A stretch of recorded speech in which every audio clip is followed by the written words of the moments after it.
سلام دوستان، خوش آمدید به کانال. در این ویدیو ابزار به سامسونگ گلکسی M22.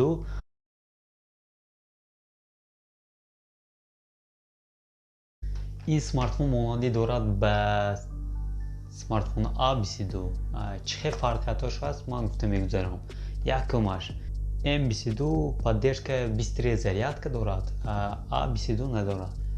دویمش M22 فункцияи шинохтани рӯйро дорад, A22 бошад надорад.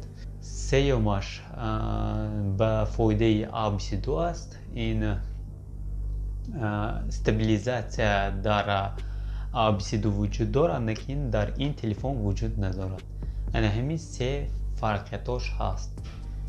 мондагӣ дизайнаш камтар фарқ мекунад, мондагӣ ҳама чизаш яхел гӯимон хато намкунем. нархаш некин где-то 1000 фарқ мекунад, 1000 рубл фарқ мекунад.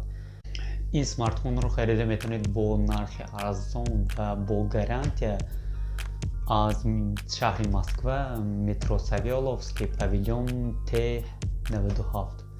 ман нархи телефонро дар описании мондагӣ метавонед даромада бинед ва харидорӣ кунед. рафтем дальше. диданро сар мекунем аз комплектацияш. дар комплектацияш блок питания ба 15 ватт, кабели USB Type-C, скрипка ва документация дорад. дар бораи дизайнаш бошад, ин смартфонро бо се ранг мефурӯшанд: кабуд, сиёҳ ва сафед.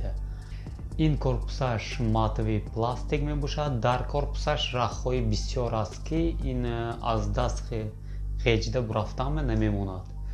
бо ин корпус изи даст намемонад.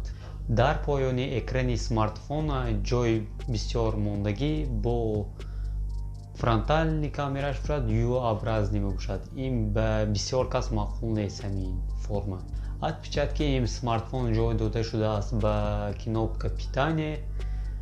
дар поёни смартфон ҷой дода шудааст ҷой барои зарядник, ҷой барои наушник, микрофон ва динамик.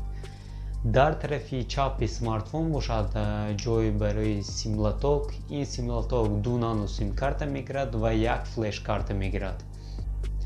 дар бораи экранаш бошад, ин экран размераш 14 дюйм, разрешение экранаш 1600 ба 720 пиксел, плотность пикселаш 274 ppi мебошад.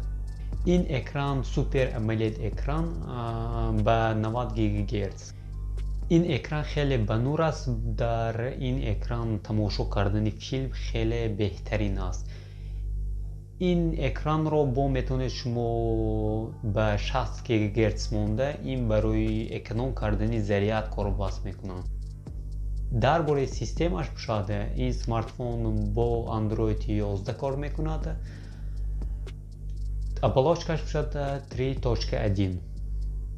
процессораш бошад Mediatek Helio G80 мебошад. ин процессор дар Antutu Benchmark тести Antutu 184 000 балл мегирад. видеочипаш Mali G52. бо ин чип бозиҳоро бо средни качества бозӣ карда метавонед. ин смартфонро бо памяти 4 ба 128 мебаронанд. бо метавонед флеш-карта монда памяташро калонтар кунед.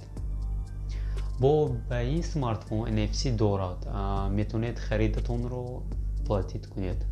дар бораи камераш бошад, основнояш 48 мегапиксел, дуюм камераш 8 мегапиксел барои широкоугольни съёмка ва ду камери дигараш, якташ барои портретни съёмка, дуюмаш барои макросъёмка. ҳардушон ба 2 мегапиксел. фронтални камераш бошад 13 мегапиксел. ин смартфон бо съёмка мекунад Full HD 30 кадр секундаш ва размераш бошад 1080 ба. батареяи ин смартфон ба 5000 мАч мебошад. ин батарея 100% заряд мегирад дар мобайни 2 соат аз блок питанияи 15 ватта.